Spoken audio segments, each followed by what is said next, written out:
സംപൂജ്യരായ ഗുരുജനങ്ങളെ, പ്രിയമുള്ള മാതാപിതാക്കളെ, സഹോദരി സഹോദരന്മാരെ, കർത്താവിനാൽ അനുഗ്രഹിക്കപ്പെട്ടവരെ, വിശുദ്ധ വേദഗ്രന്ഥമായ ബൈബിളിലെ ഉൽപ്പത്തി മുതൽ വെളിപ്പാട് വരെയുള്ള ഭാഗങ്ങൾ 500 എപ്പിസോഡുകളായി ഞങ്ങൾ കഥാപ്രസംഗ രൂപത്തിൽ അവതരിപ്പിക്കുകയാണല്ലോ. അതിൻ്റെ 19ാം ഭാഗമായി ഇന്ന് ഞങ്ങൾ ഈ വേദിയിൽ നിങ്ങൾക്കായി അവതരിപ്പിക്കുന്നു ഇസ്രായേലിൻ്റെ ദുഃഖം. യാക്കോബ് പിതാവിൻ്റെ ഏകമകളായ ദീന ഷേഖേം പട്ടണത്തിലെ കന്യകമാരെ കാണാൻ പോയല്ലോ. കന്യകമാരെന്ന് പറഞ്ഞാൽ നിങ്ങൾക്കറിയാം, പുരുഷൻ തൊടാത്ത, പരപുരുഷനെ മനസ്സിൽ ചിന്തിക്കുക പോലും ചെയ്യുന്നത് പാപമാണെന്ന് കരുതിയിരുന്ന കാലഘട്ടത്തിലാണ് യാക്കോബ് പിതാവിൻ്റെ ഏകമകളായ ദീന അലക്ഷ്യമായി അങ്ങനെ നടന്നു പോകുന്നത് ഷേഖേം പട്ടണ വീഥിയിലൂടെ. ആ ജനസാന്ദ്രമായ പട്ടണത്തിൽ പൊതുജനങ്ങളുടെ മധ്യേ ഷേഖേം, ഹമോരിൻ്റെ പുത്രനായ ഷേഖേം ദീനായെ കണ്ടുമുട്ടുന്നു, ഹസ്തദാനം ചെയ്യുന്നു, ചുംബിക്കുന്നു, അദ്ദേഹത്തിൻ്റെ മാളികയിൽ കൊണ്ടുപോകുന്നു. അവളെ കളങ്കപ്പെടുത്തി, പോരായിക വരുത്തി എന്നാണ് എല്ലാവരും പറയുന്നത്. ഇതറിഞ്ഞ യാക്കോബ് പിതാവ് ഒരക്ഷരം പോലും മിണ്ടുന്നില്ല. എന്നാൽ യാക്കോബ് പിതാവിൻ്റെ പുത്രന്മാരായ ശിമയോനും ലേവിയും അഗ്നിജ്വാല പോലെ ആളിക്കത്തുകയാണ്. അവൻ നിൽക്കുന്നു യാക്കോബ് പിതാവിൻ്റെ വീടുമുറ്റത്ത്. ആരൊക്കെയാണ്? ഷേഖേമും ഹമോരും. അവർ യാചനാപൂർവം പറയുന്നു, ഞങ്ങൾ ചെയ്തത് തെറ്റ് തന്നെയാണ്, എൻ്റെ മകൻ ചെയ്തത് 100% തെറ്റാണ്. ഞങ്ങൾ നിങ്ങൾക്ക് എന്ത് വേണമെങ്കിലും പാരിതോഷികമായി തന്നുകൊള്ളാം, വെള്ളിയും പൊന്നും നിലങ്ങളും തരാം, നിങ്ങൾക്ക് എതേ ഇഷ്ടം ഇവിടെ കൃഷി ചെയ്യാം, നിങ്ങൾക്ക് സ്വാതന്ത്ര്യത്തോടെ ഇവിടെ ജീവിക്കാമെന്ന് പറയുന്നു. മാത്രമല്ല, നിങ്ങളുടെ മക്കളെ ഞങ്ങളും, ഞങ്ങളുടെ മക്കളെ നിങ്ങൾക്കും വിവാഹം കഴിക്കാമെന്ന് ഷേഖേമും ഹമോരും യാക്കോബ് പിതാവിനോട് പറയുന്നു. എന്നാൽ അഗ്രചർമ്മികളായ പുരുഷന്മാർക്ക് തങ്ങളുടെ സഹോദരിയെ കൊടുക്കുന്നത് അപമാനകരമാണെന്ന് ഷേഖേമിനോട് ലേവിയും ശിമയോനും വാദിക്കും. അപ്പോഴും മൗനമായിരിക്കുന്ന യാക്കോബ് പിതാവിൻ്റെ ചിന്തയിൽ എന്തായിരിക്കും? യാക്കോബ് പിതാവിന് ഒരു കാര്യം അറിയാം, പിതാവായ ദൈവത്തെ കവിഞ്ഞ് ഈ ലോകത്തൊന്നുമില്ല. പിതാവായ ദൈവം നല്ലത് മാത്രമേ ചെയ്യുവെന്നറിയാം.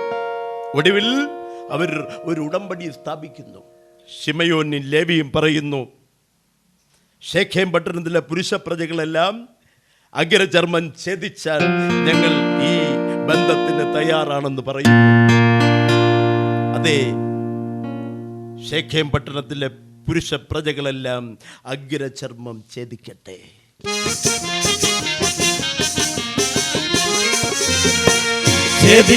അഗ്രചർമ്മം വീണ്ടെടുത്തിടാം, രക്തമണവാളനായി നിന്നെ.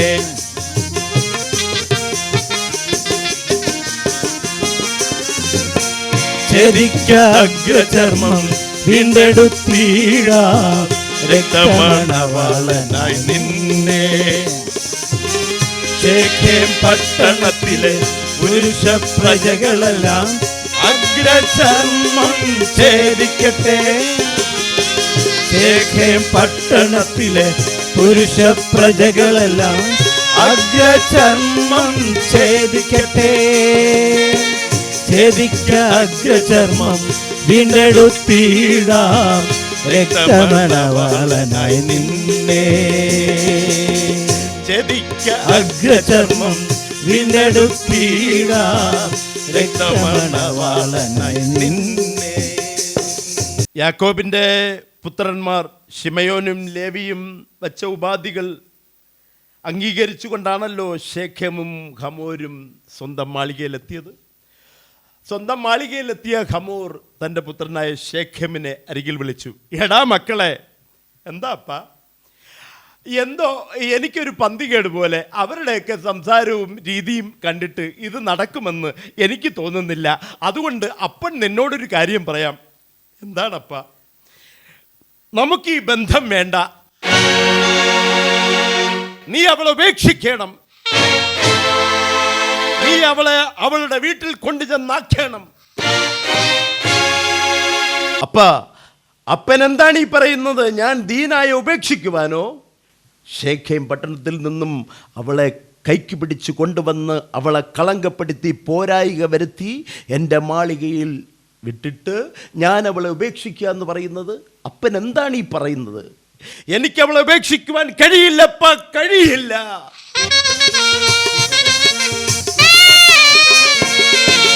അപ്പൻ സമ്മതമേകിയില്ലെങ്കിൽ ജീവൻ വെടിയും അവൾക്ക് വേണ്ടി. അപ്പൻ സമ്മതമേകിയില്ലെങ്കിൽ ജീവൻ വെടിയും അവൾക്ക് വേണ്ടി. നാളെ പുലരും നേരത്ത് ദുരന്തമറിയും ഈ നാട്. നാളെ പുലരും നേരത്ത് ദുരന്തമറിയും ഈ നാട്. ദുരന്തമറിയും ഈ നാട്. ദുരന്തമറിയും ഈ നാട്. മോനെ, അപ്പൻ സമ്മതിച്ചിരിക്കുന്നു. ജീവിക്കുന്നത് നിങ്ങളാണ്, അപ്പനല്ല. എൻ്റെ പൊന്നുമോന്റെ ആഗ്രഹത്തിനൊന്നും ഈ അപ്പൻ തടസ്സമാകില്ല മകനെ, തടസ്സമാകില്ല. നീ എന്താണ് ആഗ്രഹിക്കുന്നത് അത് നടക്കട്ടെ. അപ്പന് സമ്മതമാണ് മകനെ, സമ്മതമാണ്. പിന്നെ ശേഖേമും ഹമോരും പോയത് ശേഖേം പട്ടണത്തിൽ മൂപ്പന്മാരുടെ അടുക്കൽ ചെന്നു, കാര്യം ബോധിപ്പിച്ചു. അവർ പറഞ്ഞു, ഞങ്ങൾക്കറിയില്ല, എന്താണെന്ന് പോലും ഞങ്ങൾക്ക് മനസ്സിലാകുന്നില്ല. നിങ്ങളൊരു കാര്യം ചെയ്യൂ, പ്രഭുക്കന്മാരെ ചെന്ന് കാണൂ. ശേഖേമും ഹമോരും പിന്നെ പ്രഭുക്കന്മാരുടെ അടുക്കലെത്തി.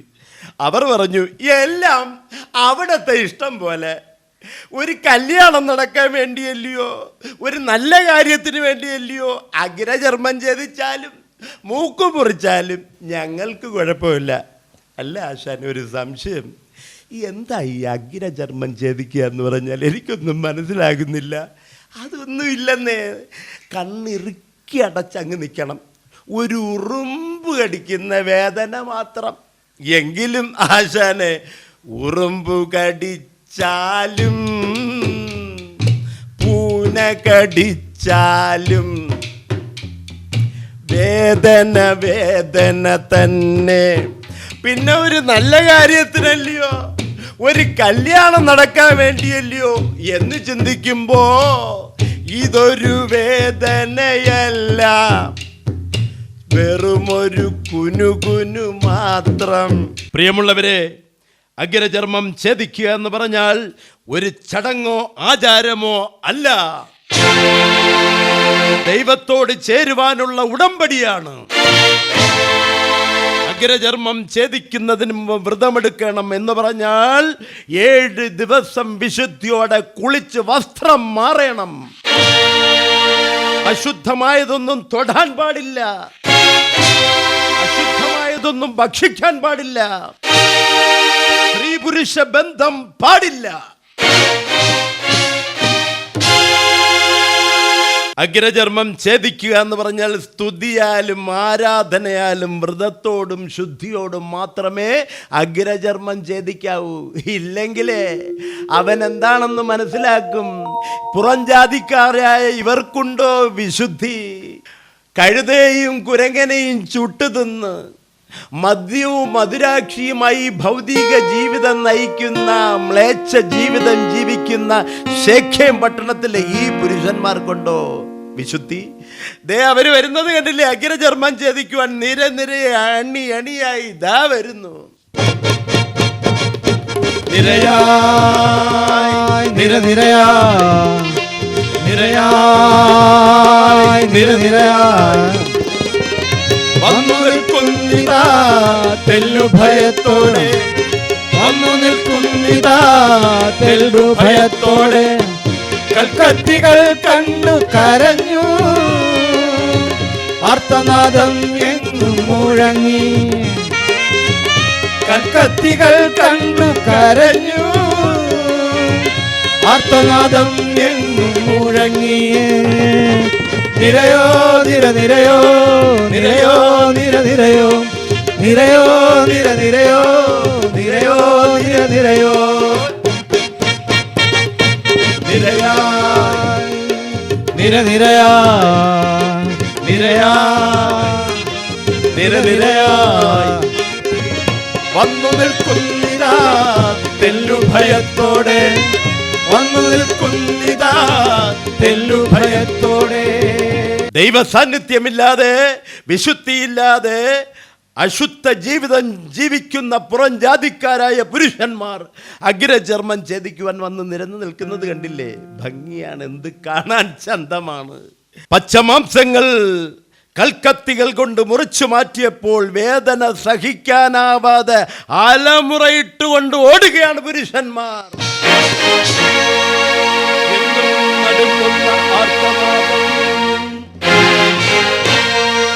ദുരന്ത ഭൂമിയിലെന്ന പോലെ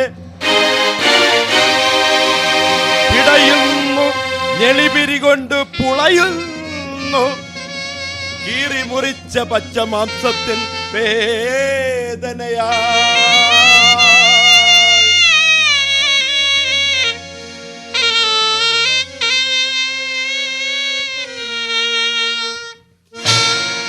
ശേഖേം പട്ടണത്തിലെ പുരുഷന്മാർ അഗ്രചർമ്മം ഛേദിച്ച് ദിവസം 3 കഴിഞ്ഞിരിക്കുന്നു.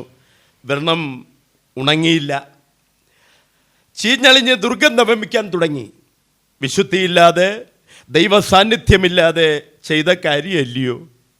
കഠിന വേദന അനുഭവിക്കുകയാണവർ, കഠിനമായ വേദന.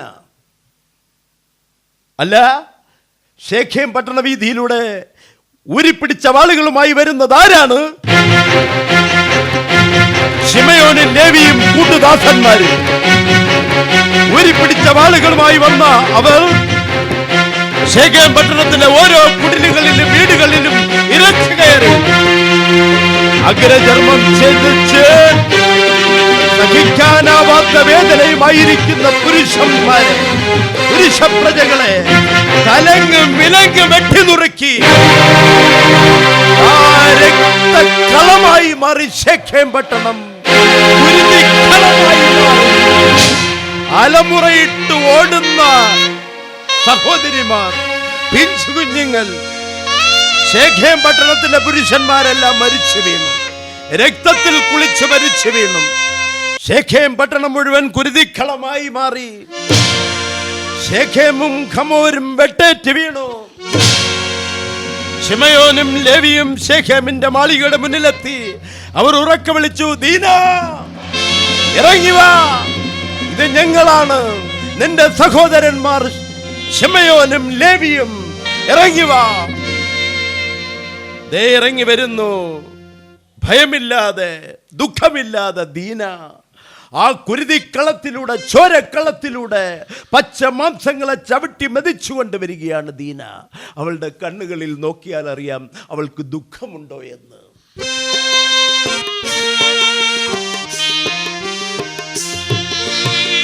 കൊടിയ പാപത്തിനുടമയായ ദീന വരുന്നു തനിയേ.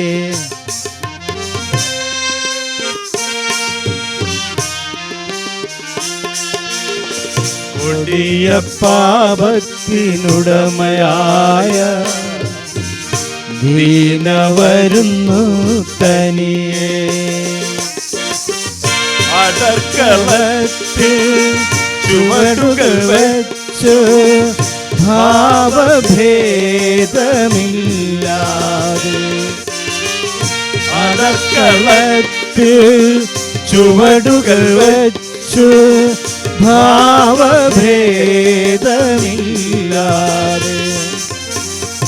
രാജ്ഞി കണക്കെ വരുന്നു ദീന, രാജ്ഞി കണക്കെ വരുന്നു ദീന, രാജ്ഞി കണക്കെ വരുന്നു ദീന,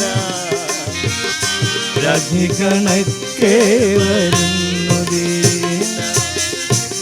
ശിമയോനും ലേവിയും കൂട്ടുദാസന്മാരും ദീനായെയും കൊണ്ട് പുറപ്പെടുമ്പോൾ അവർ ഒരു കാര്യം കൂടെ ചെയ്തു. ശേഖേം പട്ടണത്തിലെ ഭക്ഷണ സാധനങ്ങൾ എല്ലാം കൊള്ളയിട്ടു.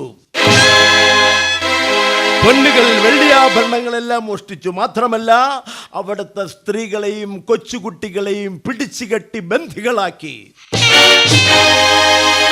എല്ലാവരും കൂടെ ചേർന്ന് യാക്കോബ് പിതാവിൻ്റെ അടുക്കലേക്ക് വരുമ്പോൾ, യാക്കോബ് പിതാവിൻ്റെ വീടിന് മുറ്റത്തെത്തുമ്പോൾ ദാ വീടിന് മുറ്റത്ത് ഒരു സാധുവായ മനുഷ്യൻ എല്ലാം കണ്ട് അലമുറയിട്ട് കരയുന്നു.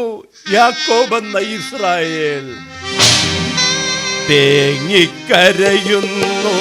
ദാസനാം യാക്കോബ് വേദന താങ്ങാനാവാതെ, വേദന താങ്ങാനാവാതെ, വേദന താങ്ങാനാവാതെ.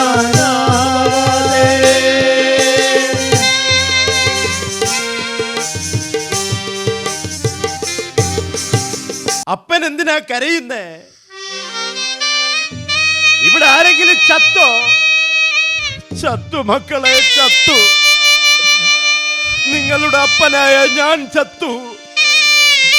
നിങ്ങൾ വാളാൽ വെട്ടി നുറുക്കിയത് ശേഖേമിനെ അല്ല, ഹമോരിനെ അല്ല, ഈ അപ്പനെ, നിങ്ങളുടെ അപ്പനായ യാക്കോബിനെ. മക്കളെ, ഈ ദേശക്കാരുടെ ഇടയിൽ എനിക്കും എന്റെ ദൈവത്തിനും ഒരു പേരും പെരുമയും ഉണ്ടായിരുന്നു. നിങ്ങൾ എന്നെ നാറ്റിച്ചു കളഞ്ഞുവല്ലോ മക്കളെ, നാറ്റിച്ചു കളഞ്ഞുവല്ലോ. അപ്പൻ എന്താണ് ഈ പറയുന്നത്? പരസ്യമായി നമ്മുടെ സഹോദരിയെ ബലമായി പിടിച്ചവന്റെ മാളികയിൽ കൊണ്ടുപോയി ഒരു വേശ്യയോടെന്ന പോലെ ഇടപെട്ടില്ലേ? നമ്മുടെ സഹോദരി അപമാനിച്ചില്ലേ? മക്കളെ, അപ്പൻ ആ ദുഃഖം മാത്രമല്ല, ശേഖേം പട്ടണത്തും പ്രാന്തപ്രദേശങ്ങളിലുമുള്ള ജനങ്ങൾ സംഘമായി വന്ന് നമ്മൾ ആക്രമിച്ചാൽ നമ്മളെല്ലാവരും ചത്തുപോകില്ലേ മക്കളെ, ചത്തുപോകില്ലേ? അതാണോ അപ്പ ദുഃഖം? അപ്പന്റെ പിതാവായ യഹോവയായ ദൈവം കൂടെയുള്ളപ്പോൾ, പിതാവായ ദൈവം അപ്പന്റെ കരം പിടിച്ചിരിക്കുമ്പോൾ ആർക്കും നമ്മളെ തോൽപ്പിക്കാനാവില്ല അപ്പാ, തോൽപ്പിക്കാനാവില്ല. ആ ഉറച്ച വിശ്വാസം ഞങ്ങൾക്കുണ്ട്.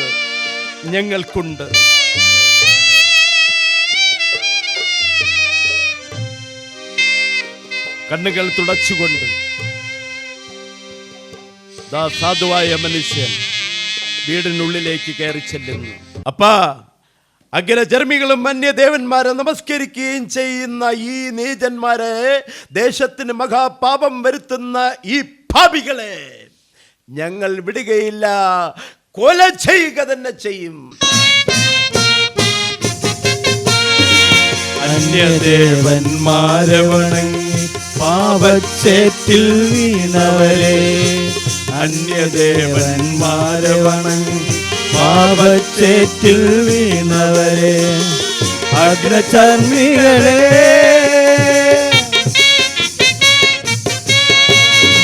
വിടുകയില്ല ഒരു നാളും, വിടുകയില്ല ഒരു നാളും.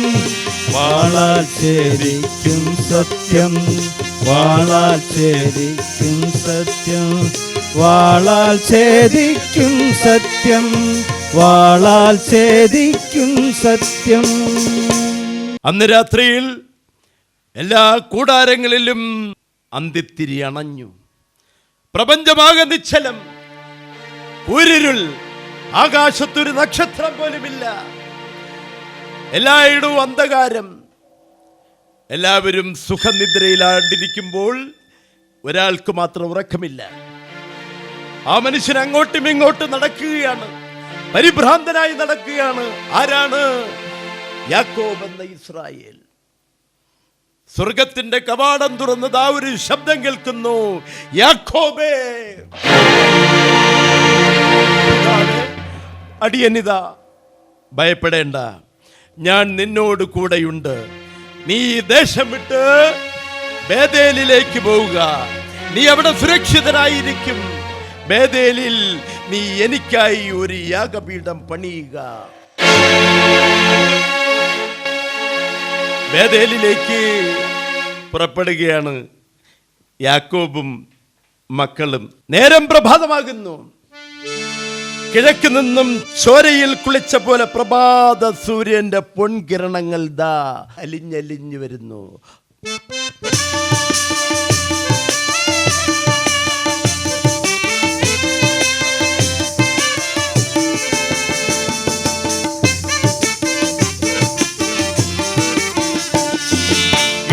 കിഴക്കു കിഴക്കു നിന്നും പടിഞ്ഞാറേക്ക് പുലരി പിറന്നു വരുന്നു. കിഴക്കു കിഴക്കു കിഴക്കു നിന്നും പടിഞ്ഞാറേക്ക് പുലരി പിറന്നു വരുന്നു. ചോരക്കണ്ണുകൾ തുറന്നു മെല്ലെ പുലരി പിറന്നു വരുന്നു. ചോരക്കണ്ണുകൾ തുറന്നു മെല്ലെ പുലരി പിറന്നു വരുന്നു. കിഴക്കു കിഴക്കു കിഴക്കു നിന്നും പടിഞ്ഞാറേക്ക് പുലരി പിറന്നു വരുന്നു. കിഴക്കു കിഴക്കു കിഴക്കു നിന്നും പടിഞ്ഞാറേക്ക് പുലരി പിറന്നു വരുന്നു. യാക്കോബ് പിതാവ് തൻ്റെ ഭാര്യമാരെയും മക്കളെയും ദാസന്മാരെയും ബന്ദികളാക്കിക്കൊണ്ടുവന്ന സ്ത്രീകളെയും കൊച്ചുകുട്ടികളെയും അരികിൽ വിളിച്ചു. എന്നിട്ട് പറഞ്ഞു, നിങ്ങൾ കർത്താവിനോട് ചേരണം, പിതാവായ ദൈവത്തോട് ചേരണം. അതിലേക്കായി നിങ്ങളുടെ പക്കലുള്ള അന്യ ദേവന്മാരുടെ വിഗ്രഹങ്ങളെ നീക്കിക്കളയുവിൻ. പൊൻകുണുക്കുകളും വളകളും സ്വർണ്ണാഭരണങ്ങളും എൻ്റെ കരങ്ങളിൽ കൊണ്ടുവരുവിൻ. എല്ലാം യാക്കോബ് പിതാവ് വാങ്ങി. പൊൻകുണുക്കുകൾ, വളകൾ, പൊന്നാഭരണങ്ങൾ എല്ലാം തന്നെ അവിടെ നിന്നിരുന്ന ഒരു കൂറ്റൻ കരിവേലക വൃക്ഷത്തിന്റെ ചുവട്ടിൽ കുഴിച്ചു മൂടി. അങ്ങനെ മണവാട്ടികളായി, മണവാളന്മാരായി പിതാവിനോടൊപ്പം ചേർന്നു. യാക്കോബ് പിതാവ് ആടുമാടുകളും കന്നുകാലികളും ഒട്ടകങ്ങളും ദാസന്മാരും ഭാര്യയും മക്കളുമായി പോകുന്നു ബഥേലിലേക്ക്. ഇവിടെ ദീന എന്ന പെൺകുട്ടി ചെയ്ത കൊടും ക്രൂരതയ്ക്ക്, അപരാധത്തിന് മരണപ്പെട്ടത് ശേഖേം പട്ടണത്തിലെ 100 കണക്കിന് പുരുഷന്മാരുടെ ജീവനാണ്. യാക്കോബ് എന്ന ഇസ്രായേലിന്റെ പദ്ധതികൾക്കപ്പുറത്താണ് പിതാവായ ദൈവത്തിന്റെ പദ്ധതി. ദൈവം അന്നും ഇന്നും അശുദ്ധിയെ നീക്കി എല്ലാം ശുദ്ധീകരിച്ചെടുക്കുന്നു. പരിച്ഛേദന, സ്നാനം, തിരുവത്താഴം ഇവയെ അലക്ഷ്യമാക്കുന്ന ഒരു മനുഷ്യരെയും യഹോവയായ ദൈവം ഈ ഭൂമിയിൽ ജീവനോടെ വെച്ചേക്കില്ല. പ്രിയമുള്ളവരെ, യാക്കോബിന്റെ ചരിത്രം പൂർണ്ണമാകുന്നില്ല. എന്നാൽ ഈ ചരിത്രം ഞാനിങ്ങനെ ഇവിടെ പൂർണ്ണമാക്കുന്നു. ഇസ്രായേലിന്റെ ദുഃഖം.